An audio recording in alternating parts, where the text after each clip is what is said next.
இன்னைக்கு ஒரு mini vlog பார்க்கலாம். மகிழினி கிட்ஸ் வேர்க்காக கொஞ்சம் வந்து திங்ஸ் எல்லாம் தேவைப்படுச்சுங்க. அதனால ஃபர்னிச்சர்ஸ் கடைக்கு போயிட்டு கபோர்டு வாங்கலாமா? இல்ல ரேக் வாங்கலாமான்னு சொல்லிட்டு ஒரே யோசனையாவே இருந்துச்சு. அங்க போனோனே இந்த கபோர்டெல்லாம் பார்த்தோனே, இது நல்லா இருக்குல்ல, அது நல்லா இருக்குல்ல அப்படின்னு சொல்லிட்டு பார்த்துட்டு இந்த பெட்லலாம் உட்காந்துட்டு இருந்தேன். ரேக்கே வாங்கிக்கலாம் அப்படின்னு சொல்லிட்டு தான் வந்து ஸ்டீல் ரேக் வந்து சொல்லியிருந்தோம். அவங்களே எடுத்து எல்லாத்தையுமே ரெடி பண்ணி குடுத்தாங்க. நாங்க வந்து ஃபிட் பண்ணாமயே வீட்டுக்கு வந்து வாங்கிட்டு வந்துட்டோங்க.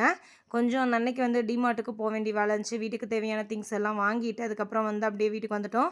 நெக்ஸ்ட் டே மார்னிங் வந்து இந்த ரேக்க வந்து கையோட ஃபிட் பண்ணிடலாம் அப்படின்னு சொல்லிட்டு அத வந்து ஃபிட் பண்ணிட்டுருக்கோம். நாங்க ஏன் இப்ப அடிஷனலா ரேக் வாங்குனோம் அப்படின்னம்னா, கொஞ்சம் மெட்டீரியல் வந்து நெறைய எடுத்து வச்சுட்டாச்சுங்க ஸ்டாக்கெல்லாம்.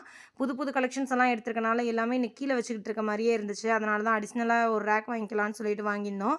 இதுவுமே பத்தல. நாங்க மாட்டி முடிச்சதுக்கப்புறம் தான் தெரிஞ்சுச்சு, இன்னொரு ரேக் வாங்கியிருந்தா கூட கரெக்ட்டா இருந்திருக்குமோ அப்படின்ற மாரி. அப்பயுமே வந்து கொஞ்சம் மெட்டீரியல்லாம் கீழ வைக்கிற மாரி இருந்துச்சு. அடுத்த நான் ஃபீடிங் வந்து ரெடி ஆயிட்டுருக்குங்க. அந்த ஸ்டாக் வந்தா எங்க வைக்கிறது அப்படின்னு சொல்லிட்டு யோசிச்சுக்கிட்டே இருந்தேன்.